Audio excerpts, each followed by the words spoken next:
Indo British advanced pain clinic, నొప్పి మాయం, surgery దూరం. For appointments 9155515563. 1947 ఆగస్టు 15 భారతదేశానికి స్వాతంత్ర్యం వచ్చింది. స్వాతంత్ర్యం వచ్చిన ఒక 5.5 నెలలకే 1948 జనవరి 30 గాంధీని గాడ్సే హత్య చేశారు.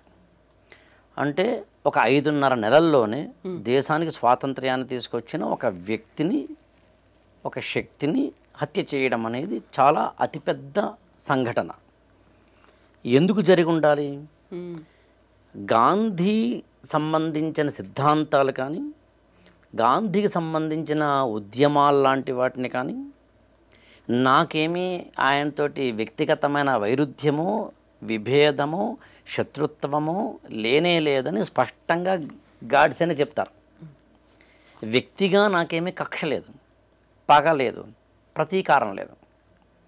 ఆయన సిద్ధాంతాలు ఆయనకు ఉండొచ్చు, కానీ దేశానికి స్వాతంత్ర్యం రావడం అనే ఒకానొక క్రమ పరిణామంలో జరిగిన కొన్ని ఘట్టాల్లో గాంధీజీ స్పష్టంగా మిస్టేక్స్ చేశారు అన్నది గాడ్సే వాదన. ఇంకా గమనించాల్సిన విషయం ఒకటి ఉంది. గాంధీని చంపేసిన తర్వాత గాడ్సే తను కాల్చుకోలేదు, పారిపోలేదు, అజ్ఞాతంలోకి వెళ్ళిపోలేదు. తానే స్వయంగా పోలీసులకి లొంగిపోయారు, సరెండర్ అయిపోయారు. పైగా దాదాపుగా ఒక గాంధీ మరణించినప్పటి నుంచి ఒక 21 నెలలకి నాథురాం వినాయక్ గాడ్సేకి ఉరి శిక్ష వేయడం జరుగుతుంది. అంటే ఒక 2 years అనుకోండి, కాస్త అటు ఇటుగా. ఈ 2 ఏళ్లలో అనేక వాదనల్లో గాంధీని తాను ఎందుకు చంపాను అనేదాన్ని గాడ్సే సుస్పష్టంగా చెప్పడం జరుగుతుంది. సమర్థించుకున్నారు, ఖచ్చితంగా సమర్థించుకుంటాడుగా. తప్పు చేశాను, చంపడం తప్పే. ఒక వ్యక్తిని ఇంకొక వ్యక్తి చంపడం ఎప్పుడు తప్పే. ఒక వ్యక్తికి ఇంకొక వ్యక్తికి శిక్ష వేసే అర్హత ఎవ్వరికీ లేదు. చట్టాలు, కోర్టులు, న్యాయస్థానాలు, లేకపోతే కనుక పోలీసులు మనం ఏర్పరచుకున్న ఒకానొక అది ఏమంటామంటే కాన్స్టిట్యూషనల్ వే ఆఫ్ ఎగ్జిక్యూషన్ ఉంటుంది. మనిషి ఇంకొక మనిషిని తిట్టడం కానీ, విమర్శించడం కానీ, కొట్టడం కానీ, శిక్షించడం కానీ చేసే హక్కు లేదు. ఆ మాట మనం చెప్పడం కాదు, గాడ్సేనే చెప్తాడు స్వయంగా ఇందులో. నేనేమి గాంధీని చంపడం రైట్ అంటలేదు, తప్పే, కానీ చెయ్యక తప్పని తప్పు అంటాడు. అనివార్య పరిస్థితులు, అనివార్యం, చెయ్యక తప్పదు నాకు. అందుకని గాంధీని ఎందుకు చంపాననే దాన్ని గాడ్సే దాదాపు ఒక 160-170 పేరాల్లో చెప్తాడు. ముఖ్యంగా 26 పాయింట్లు చెప్తాడు గాంధీని ఎందుకు చంపాను అనే వాటిలో. సుస్పష్టంగా 26 పాయింట్లలో స్పష్టంగా A to Z ఎక్కడెక్కడ ఏ మిస్టేక్స్ గాంధీ చేశారనే దాన్ని బేస్ చేసుకుని చెప్తారు. ఇక్కడ గమనించాల్సిన విషయం ఒకటి ఏముందంటే, 1947లో స్వాతంత్ర్యం వచ్చినప్పుడు దేశం విడిపోయింది.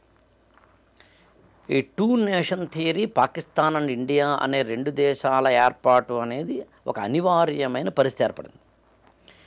ఇది నిజానికి ఈ దేశ విభజన అనేది మామూలుగా ఇవాళ 77 సంవత్సరాల తర్వాత మనకి పెద్దగా పెయిన్ఫుల్గా అనిపించకపోవచ్చు. 77 సంవత్సరాల కిందట, అంటే 1947లో అప్పటి భారతీయుల అఖండ భారతదేశం మనది. ఈ పక్కన బంగ్లాదేశ్ మనది, ఆ పక్కన పాకిస్తాన్ మనది, మధ్యలో ఇవాళ మనం అనుకుంటున్న ఏదైతే భారతదేశం ఉందో ఇవంతా మనదే. ఈ అఖండ భారతదేశంతో ముడిపడిన జీవితాలు అవి. ఇప్పుడు ఒక్కసారిగా దేశం విడిపోయింది అన్నప్పుడు కాందిశీకులుగా, శరణార్థులుగా అటు పాకిస్తాన్ నుంచి ఇండియాకో, అంటే ఇవాళ ఇండియాకో, ఇండియా నుంచి పాకిస్తాన్కో, ఇక్కడ వాళ్ళు అక్కడికో, అక్కడ వాళ్ళు ఇక్కడికో వెళ్ళిపోవాల్సిన పరిస్థితి. పైగా దేశ విభజన అనేది మామూలుగా అయితే ఒక జాతిపరమైన అంశము, ఇంకొక అంశం అయితే కనుక బ్రాడర్ సెన్సిటివిటీ ఉంటుంది. సోషియాలజీలో బ్రాడర్ సెన్సిటివిటీ.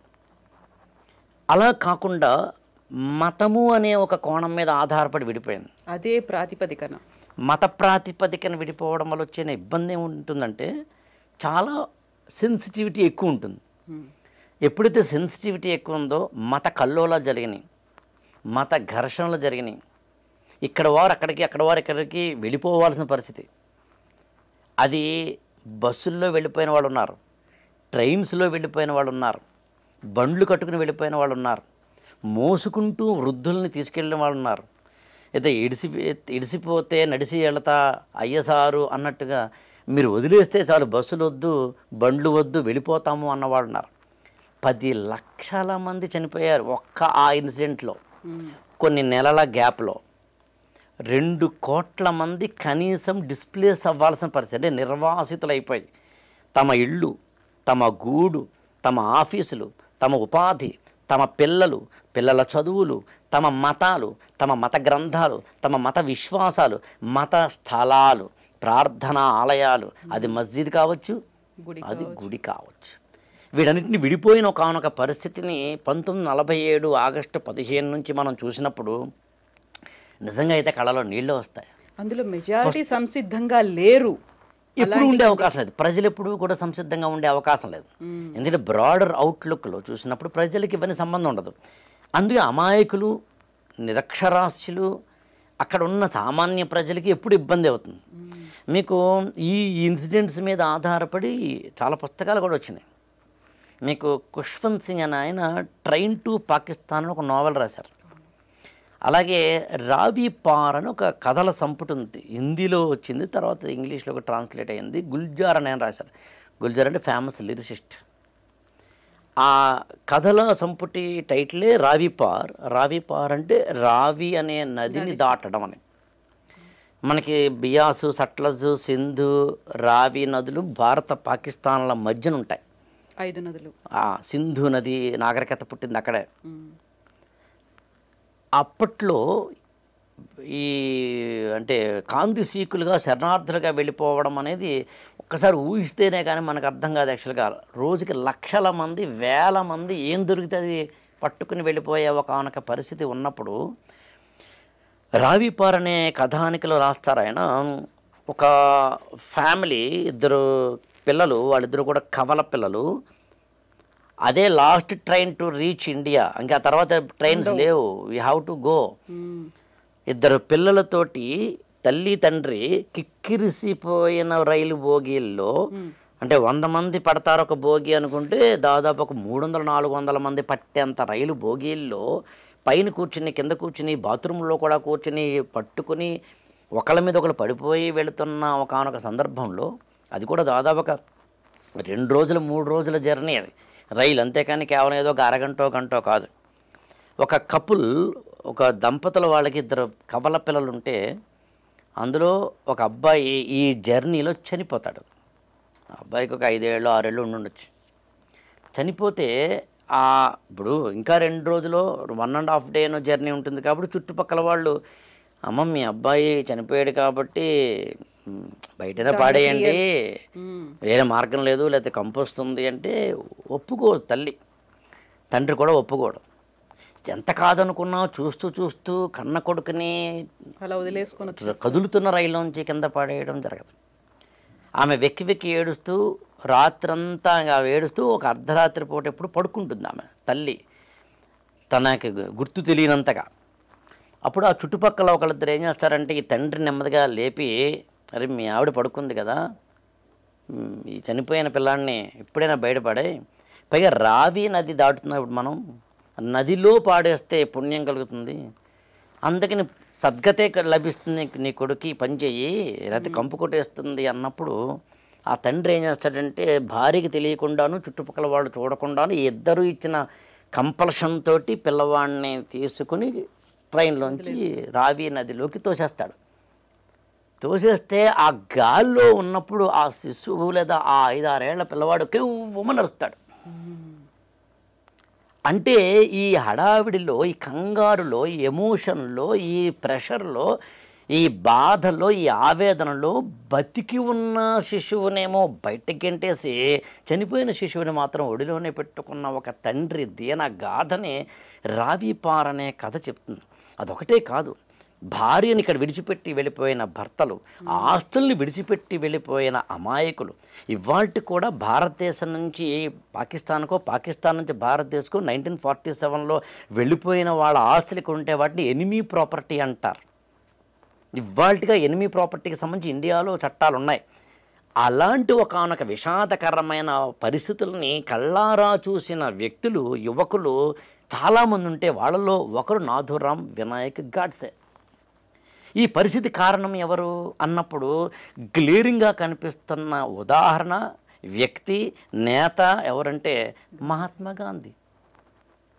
గాంధీ సత్యాగ్రహము, అహింస, లేకపోతే ఉపవాస దీక్ష, నిరాహార దీక్ష, మౌనవ్రతము అలాంటి అత్యున్నతమైన సిద్ధాంతాలని ప్రపంచ చరిత్రలోనే ఏ నాయకుడు తీసుకురాలేదు.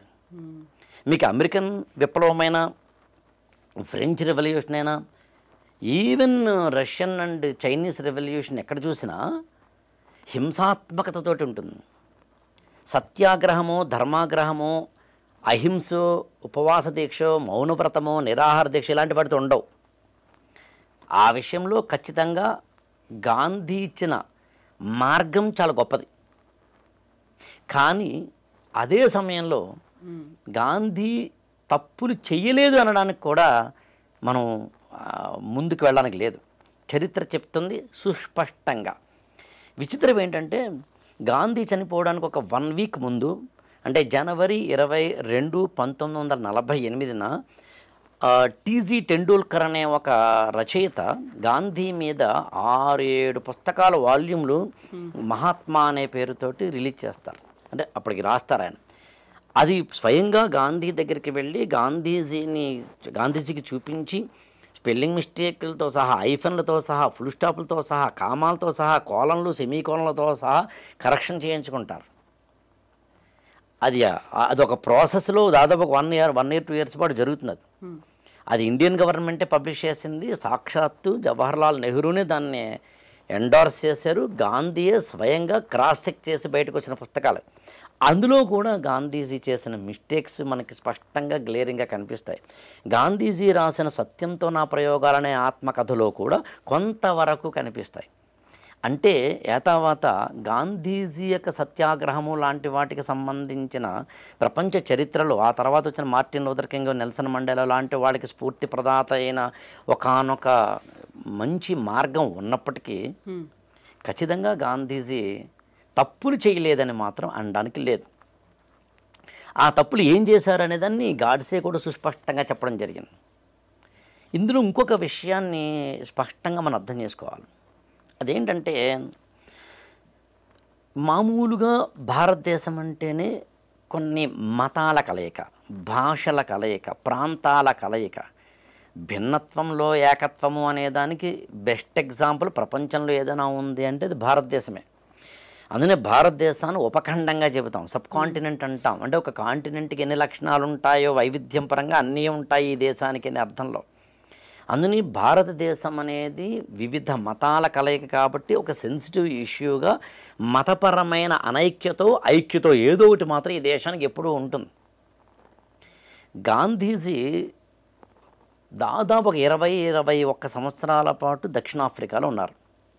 ఒక లాయర్గాను, బారిస్టర్గాను పనిచేశారు. అక్కడ ఆయన సత్యాగ్రహం లాంటి వాటికి సంబంధించిన సక్సెస్ని లేదా విజయాలని చవి చూసిన వ్యక్తే. ఆ తర్వాత ఇండియాకు వస్తారు ఆయన. 1915 జనవరి 9 ఆయన ఇండియాకు వచ్చారు. నేను జనవరి 9 అనే డేట్ కూడా ఎందుకు చెప్పానంటే ఇవాళకి భారత ప్రభుత్వము ప్రవాసీ భారత దివస్ అని జనవరి 9ని చేస్తుంది. అంటే వివిధ దేశాల్లో ఉన్న భారతీయులందరూ, ప్రవాస భారతీయులందరూ భారతదేశానికి చేస్తున్న కాంట్రిబ్యూషను, వాళ్ళు ఆయా దేశాల్లో స్థానికంగా చేస్తున్న కాంట్రిబ్యూషన్ని స్మరించుకుంటూ మనం ప్రవాసీ భారత దివస్ అని చేస్తాం. ఆ ప్రవాసీ భారత దివస్ని జనవరి 9ని ఎందుకు చేస్తామంటే ఆ రోజునే భారతదేశానికి 1915లో గాంధీ మహాత్ముడు వచ్చాడు కాబట్టి. ఒక ప్రవాస భారతీయుడై భారతదేశానికి తిరిగొచ్చి భారతదేశ స్వాతంత్ర్యాన్ని సాధించడానికి తన యొక్క అన్ని అంటే త్యాగాలను చేసి, మళ్ళీ ఈ పదం కూడా నాథూరాం వినాయక్ గాడ్సేనే చెప్తారు తన వాంగ్మూలంలో. ఆయన చాలా కష్టాలు పడ్డారు, ఆయన చాలా తన యొక్క అంటే వ్యక్తిగతమైన వాటన్నిటిని వదులుకున్నారు, నేనే కాదంటం లేదు అనే అర్థం వచ్చేలాగా. సో అలాంటి గాంధీ మహాత్ముడు భారతదేశానికి వచ్చిన రోజు మనం ప్రవాసీ భారత దివసం చేస్తాం. ఇక్కడ చాలా విపులంగా మనం సుస్పష్టంగా ఒక 4-5 పాయింట్లు చెప్పుకోవాలి. అందులో ఒకటేంటంటే 1915లో మహాత్మా గాంధీ భారతదేశానికి వచ్చే సమయానికి భారతదేశంలో స్వాతంత్ర్య పోరాటం ఉవ్వెత్తున జరుగుతోంది. అప్పటికే ఆయన దక్షిణాఫ్రికాలో ఒక విజయం సాధించిన నేత. అందుకని ఇండియా వచ్చిన తర్వాత భారత రాజకీయాల్లో స్వాతంత్ర ఉద్యమానికి సంబంధించి తన పాత్ర ఏమిటి, నేను ఏం చెయ్యాలి అనే కాంట్రిబ్యూషన్ ఏంటి అనే దాంట్లో గాంధీ మహాత్ముడు అనుకున్నప్పుడు గాంధీ సుస్పష్టంగా భారతదేశ రాజకీయాలలో అప్పటికి మనకి 3 లేయర్స్ ఉంటాయండి. Higher level and upper class, lower class, middle class. Jawaharlal Nehru కానీ, మోతీలాల్ నెహ్రూ కానీ, చిత్తరంజన్ దాస్ అంటే మనకి భారతదేశంలో 1885లో ఇండియన్ నేషనల్ కాంగ్రెస్ వచ్చే సమయానికి భారత రాజకీయాలకు సంబంధించి ఇప్పుడు మనం మాట్లాడుతున్న 1915 అనుకుంటే, అక్కడో 15 ఇక్కడో 15 ఒక 30 ఏళ్ళు అనుకుంటే, ఈ ఎవరైతే లీడర్లుగా మనం చెబుతామో వాళ్ళందరూ కూడా హయ్యర్ క్లాస్కి మాత్రమే, ఎడ్యుకేటెడ్ స్ట్రాటాకి మాత్రమే లిమిట్ అయిన వాళ్ళు. ఒక ఫిరోజ్ షా మెహతా కానీ, దాదాబాయి నౌరోజీ కానీ, బాలగంగాధర తిలక్ కానీ, గోపాలకృష్ణ గోఖలే కానీ. నేను ఈ 4 పేర్లు ఎందుకు చెప్పానంటే ఈ 4 పేర్లు ఈయన చెప్పారు కాబట్టి. నేను ఇవాళ తీసుకుంటున్న ఈ వాక్యాలన్నీ కాస్త అటు ఇటుగా ఇందులోంచి తీసుకుంటున్నవే. మరి పదే ప్రతిసారి ఫుట్ నోట్ నేను చెప్పలేకపోవని తప్ప ఈయన చెప్పిన మాటల్ని కొంచెం కోటబుల్గా చేస్తున్నాను. ఈ 4 నాయకుల్ని ఎందుకు గాసే చెప్తారంటే, ఈ 4 అంటే ఇందాక నేను చెప్పిన ఫిరోజ్ షా మెహతా కావచ్చు, దాదాబాయి నౌరోజీ కావచ్చు, బాలగంగాధర్ తిలక్ కావచ్చు, అయితే గోపాలకృష్ణ గోఖలే కావచ్చు. గోఖలే అంటే సాక్షాత్తు గాంధీ మహాత్ముడి యొక్క గురువు, రాజకీయ గురువు. ఈ 4 భారతదేశంలో 1915 నాటికి, అంటే ఇండియాకి దక్షిణాఫ్రికా నుంచి గాంధీ మహాత్ముడు వచ్చే సమయానికి అప్పర్ క్లాస్ నుంచి లోయర్ క్లాస్ వైపుకి, మిడిల్ క్లాస్ మీదుగా భారత స్వాతంత్ర ఉద్యమాన్ని తీసుకెళ్తున్న రోజులు అవి. అదే టైంలో లాల్ బాల్ పాల్ అనేది త్రయం కూడా వినిపించింది. ఎగ్జాక్ట్లీ. ఈ ప్రాసెస్లో మిడిల్ క్లాస్ మీదుగా లోయర్ క్లాస్కి వెళుతున్న ఒకనొక రాజకీయ పరిణామ దశని అర్థం చేసుకున్న వ్యక్తి మహాత్మా గాంధీ. అదే సమయంలో ఇంకొకటి ఏం జరిగింది అక్కడంటే, ఇప్పుడు చెప్పిన ఈ 4 కూడా 1915 నుంచి 1920లకు వచ్చేసరికి మరణించడం కూడా జరిగింది, కాస్త అటు ఇటుగా. అంటే ఎవరైతే రాజకీయ పరంగా మిడిల్ క్లాస్లోంచి లోయర్ క్లాసులోకి భారత స్వాతంత్ర ఉద్యమాన్ని తీసుకెళ్తున్నారో ఆ సమయానికి 4 కూడా వివిధ కారణాల వల్ల ఒక 4-5 ఏళ్ల గ్యాప్లో మరణించడం వల్ల సరిగ్గా అప్పటికి భారతదేశంలోకి వచ్చి గాంధీ 5 ఏళ్ళు అవుతుంది, అంటే 1920. 1920ని గాంధీ మహాత్ముడు ఎలా చూస్తారంటే, ఈ 4 కూడా రాజకీయ మీద, ఎవర్నిక మీద, అంటే తెర నుంచి వెనక్కి వెళ్ళారు కాబట్టి ఇప్పుడు మాస్ మూమెంట్గా తీసుకురావడానికి ఒక అవకాశం ఏర్పడింది కాబట్టి రాజకీయ శూన్యత, పొలిటికల్ వ్యాక్యూమ్ని భర్తీ చేసిన వ్యక్తిగా, అందుకనే కొల్లాయి కట్టి ఒక తుండుగుడ్డ మాత్రమే కట్టుకొని షర్ట్ కూడా వేసుకోకుండా ఏ ఆచ్ఛాదన లేకుండా ఒక చిన్న కళ్ళజోడు మాత్రమే, ఒక చిన్న కర్ర మాత్రమే పట్టుకుని అవసరమైతే పాదయాత్రలు, అవసరమైతే నిరాహార దీక్షలు లాంటి వాటితోటి ఒక వినూత్నమైన సత్యాగ్రహ దీక్షను భారతదేశానికి అందించి 1920ల నాటికి మాస్ మూమెంట్ లీడర్గా ఎదిగిన వ్యక్తి మహాత్మా గాంధీ. అప్పటికి సామాన్యుడికి ప్రతినిధిగా కూడా భావించారు ఆయన వేషాన్ని చూసిన తర్వాత. ఎగ్జాక్ట్లీ, అందులో డౌట్ లేదు. కానీ గమనించాల్సిన విషయం ఏంటంటే, భారతదేశంలో ముస్లింలకు సంబంధించి వారి వెనకబాటుతనం, వారిలో ఒక అంటే సమాజంలో వెనకబడిపోకుండా ఉండి వారిని అభ్యున్నతిలోకి తీసుకెళ్ళాలి అనే ఒక ఉద్యమం అలీఘర్ మూమెంట్ అని వస్తుంది. అలీఘర్ ముస్లిం యూనివర్సిటీ అని మనం హిస్టరీలో చదువుతాం. 1875 ఆ ప్రాంతంలో వస్తుంది. సర్ సయ్యద్ అహ్మద్ ఖాన్ అనేది తీసుకొస్తారు. అలీఘర్ మూమెంట్ లాంటివి భారతదేశంలో ఒక ముస్లిం సమాజంలో సంస్కరణ తీసుకొస్తూ ముస్లిం సమాజాన్ని హిందూ సమాజంతో సమాన అభ్యున్నతి వైపు తీసుకువెళ్ళేందుకు వారిలో ఉన్న ఛాందసాలు, మూఢనమ్మకాలు, ఇతరత్రా లాంటి వాటినో పక్కన ప్రక్షాళన చేస్తూ, ఇంకొక పక్కన ఆ సమాజాన్ని భారతీయ సమాజంతో సమానం చేస్తూ వారిలో కూడా విద్య, ఉపాధి లాంటి వాటిల్లోనూ, ఉమెన్ ఎంపవర్మెంట్ లాంటి వాటిలోనూ హయ్యర్ లెవెల్కి తీసుకొచ్చే ప్రయత్నం ఒకటి జరిగింది. It is a positive moment. సరిగ్గా ఆ టైంలో హిందూ సమాజంలో ఉన్న అన్టచబిలిటీ కానీ, హిందూ సమాజంలో స్త్రీల పట్ల ఉన్న సతీ సహగమనము, బాల్య వివాహాలు లాంటి వాటిని, వితంతు పునర్వివాహ నిషేధం లాంటి వాటిని ఎదుర్కొంటూ ఈ సమాజంలో కూడా ఒకానొక సంస్కరణవాదాన్ని తీసుకురావడం అనేది కల్చరల్ రెనైజెన్స్ అంటాం మనం. 1858 తర్వాత మనకి సుస్పష్టంగా కనిపిస్తుంది సాంస్కృతిక పునరుజ్జీవనం అనే పేరుతోటి. అందులో మీకు బ్రహ్మ సమాజం కానీ, ఆర్య సమాజం కానీ, అంటే స్వామి దయానంద సరస్వతి తీసుకొచ్చిన ఆర్య సమాజం కానీ, రాజా రామ్మోహన్ రాయ్ తీసుకొచ్చిన బ్రహ్మ సమాజం కానీ, అనీబ్ సెంట్ తీసుకొచ్చిన థియోసాఫికల్ సొసైటీ లాంటివి కానీ ఈ క్రమంలో మనకు కనిపిస్తాయి.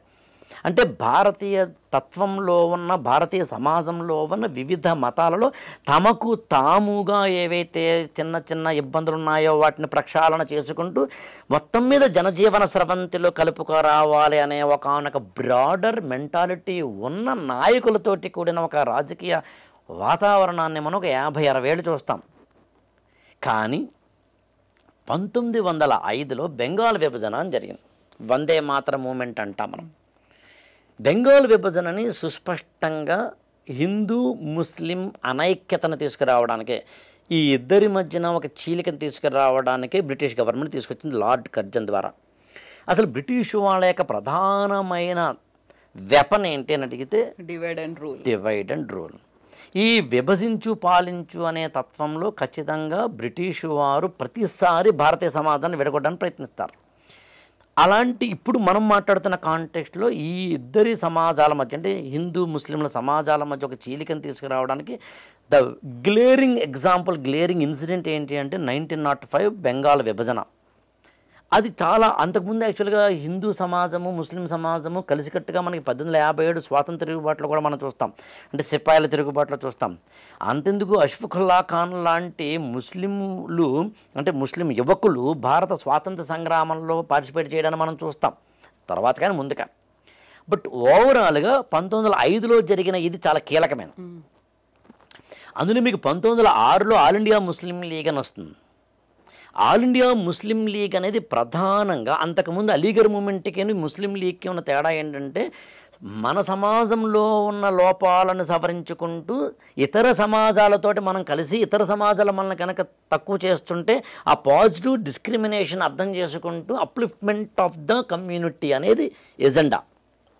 అది కొంతకాలం అయ్యేసరికి మనకి ఆల్ ఇండియా ముస్లిం లీగ్ లాంటి వాటిలో ఎంత కాదనుకున్నా మనకి అనిపించేది ఏంటి అంటే ఒక రిలీజియస్ ఫెనటిజం, అంటే ఒక మత ఛాందసవాదంలోకి వెళ్ళడము అనేది జరుగుతుంది. అది ఫ్రంట్ ఎండ్లోకి వస్తుంది. 1906 ఆ ప్రాంతంలో ఆల్ ఇండియా ముస్లిం లీగ్ వస్తుంది. మనకి అలీ బ్రదర్స్, ఆ తర్వాత మహమ్మద్ అలీ జిన్నా ప్రధానంగా దాన్ని ముందుకు తీసుకెళ్ళిన వ్యక్తులుగా మనం చూస్తాం. సరిగ్గా ఇదే సమయంలో 1909లో మింటో మోర్లే రిఫార్మ్స్ అని వస్తాయండి. చాలా సింపుల్గా చెప్పాలంటే భారతదేశంలో రాజ్యాంగపరమైన, రాజకీయపరమైన సంస్కరణలు తీసుకురావడంలో భాగంగా బ్రిటిష్ గవర్నమెంట్ ఏం చేస్తుంది అంటే సెపరేట్ ఎలక్టరేట్ అని ఒక పదం వాడతారు అక్కడ. సెపరేట్ ఎలక్టరేట్ అంటే అర్థం ఏంటంటే ముస్లిం ఓటర్లు తమ ముస్లిం రాజ్య ప్రతినిధిని పార్లమెంటుకో లేకపోతే కనుక అసెంబ్లీకో పంపించడం. అది నిజానికి సమాజాన్ని మొక్కలు చేయడం. అది 1909లో జరుగుతుంది. తర్వాత 1916లో 15లోనో హిందూ మహాసభ అని వస్తుంది. మదన్ మోహన్ మాలవీయ ప్రారంభిస్తారు. యాక్చువల్గా నాథురామ్ వినాయక్ గాడ్సే ఆ హిందూ మహాసభ ఆర్ఎస్ఎస్ కార్యకర్త. ఆయన అందరూ చాలా సుస్పష్టంగా ఇందులో చెప్తాడు, నేను కొంతకాలం ఆర్ఎస్ఎస్లో పనిచేసి హిందూ మహాసభలో పనిచేసిన వ్యక్తిని అని. అంటే 1915-20 నాటికి భారతదేశంలో హిందూ ముస్లిం యూనిటీ అనేది దెబ్బతింది. ఇది గమనించిన నేత గాంధీ. ఇప్పుడు గాంధీ ముందున్న ఆప్షన్ ఏంటంటే అతిపెద్ద సవాల్ కూడా ఏంటంటే నేను పోరాడాల్సింది బ్రిటిష్ వాళ్ళ మీద. బ్రిటిష్ వారి మీద నేను పోరాడాలి అంటే నా దేశంలో ఉన్న అందరూ నాతో కలిసి రావాలి. అన్ని కులాలు కలిసి రావాలి, అన్ని భాషలు కలిసి రావాలి, అన్ని మతాలు కలిసి రావాలి, అన్ని సంఘాలు కలిసి రావాలి, అన్ని ప్రాంతాలు కలిసి రావాలి, అన్ని వర్గాలు, వయోవర్గాలు, స్త్రీ పురుష భేదాలు అన్నీ అందరూ కలిసి రావాలి. కలిసి రావాలి అంటే నేను ముస్లింలను నా వైపు అట్రాక్ట్ చేయాలి.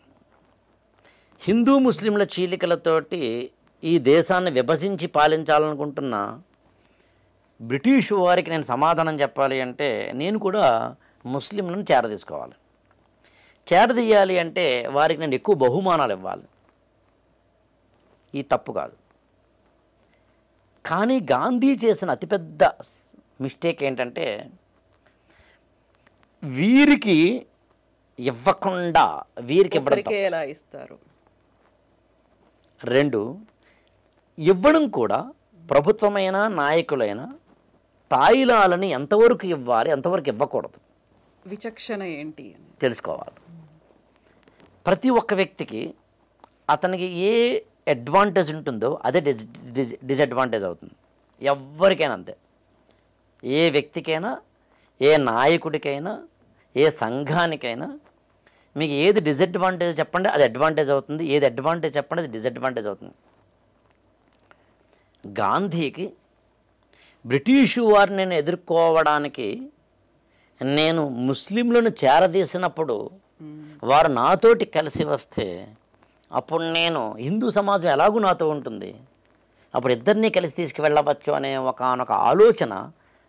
నిజంగా చెప్తున్నానండి, ఈ పుస్తకంలో గాడ్సే ఈ పాయింట్ని ఎంత లాజికల్గా, రేషనల్గా, ఎగ్జాంప్లిఫరీగా ఇన్స్టెన్సెస్ తోటి చెప్తారో, ఇన్సిడెంట్స్తో చెప్తే ఆశ్చర్యపోతాం. అదే ఇప్పుడు చాలా కన్విన్సింగ్గా అనిపిస్తోంది. ఎగ్జాక్ట్లీ. కన్విన్సింగ్ అనే పదం కూడా నేను వాడిన. కన్విన్సింగ్ అనేది కూడా ఎక్కడో కిట్టుబాటే కాదు, ఇట్స్ రైట్. గాంధీని గాడ్సే చంపడం తప్పేమో తప్ప చంపడానికి ఒకానొక ప్రేరేపించిన ఘట్టాలు మాత్రం రైట్. ఆ కారణాలు ఏవైతే ఉన్నాయో సుస్పష్టంగా. అందుకని 1920లలోంచి చూస్తే గాంధీ మహాత్ముడు ఒక విధంగా ఈ హిందూ సమాజాన్ని, ముస్లిం సమాజాన్ని సమానంగా ముందుకు తీసుకువెళ్ళాలి అనే ఒకానొక ఆలోచన కాకుండా ఎవరైతే డిప్రెస్డ్గా ఉన్నారో వారిని ముందు తీసుకురావాలనే ఒకానొక ఆలోచన చేయడం వల్ల ఒక స్టేజ్కి వచ్చేసరికి అది ఈ పక్కనేమో ముస్లిం సమాజాన్ని తాను పూర్తిగా ఆకర్షించలేకపోయారు. At the same time Hindu సమాజానికి, ముస్లిం సమాజానికి మధ్యన డివిజన్, చీలిక పెరిగిందే తప్ప తగ్గలేదు. గాంధీకి ఆ మొండి పట్టుదల ఒక తప్పు చేసిన తర్వాత దాని నుంచి వెంటనే మళ్ళీ కరెక్షన్ చేసుకోవడం కాకుండా మళ్ళీ తప్పు చేయడము అనేది ఇంకొకసారి ఏదో చేయడం అనేది జరిగింది. ఎంత బాగా చెప్తారంటే గాంధీ గురించి ఇక్కడ కొన్ని ఉదాహరణలుగా చెప్తే 26 పాయింట్లు ఇందామని మాట అన్నాను నేను. 26 ఘట్టాల్లో గాంధీజీ చేసిన మిస్టేక్స్ని చెప్తారంటే ఊహించండి. యాక్చువల్గా అందులో కొంచెం హిందుత్వవాదంగా మనకు అనిపించవచ్చు, కానీ కొన్నిట్లో మాత్రం ఖచ్చితంగా. అంటే ఇవన్నీ ఎలా ఉంటాయంటే ఆనాటి ఎప్పుడూ కూడా టెక్స్ట్ అండ్ కాంటెక్స్ట్ అనే పదం వాడతాం. ఒక ఇన్సిడెంట్కి కాంటెక్స్ట్ ఏంటనే పదం వాడతాం. ఆ కాంటెక్స్ట్లో చూసినప్పుడు గాంధీజీ కూడా రైట్ అనిపిస్తుంది మనకి. అందుకే నేను మీకు ఆశ్చర్యపోతారండి, గాంధీ పాయింట్ ఆఫ్ వ్యూలో గాడ్సేని విమర్శిస్తూ వచ్చిన పుస్తకాలు ఉన్నాయి తెలుగులో. అంటే ఇంగ్లీష్లో వచ్చినవి తెలుగులో అనుకోండి, translations what I want to convey. Godse point of వ్యూలో గాంధీని విమర్శిస్తూ వచ్చిన పుస్తకాలు ఉన్నాయి.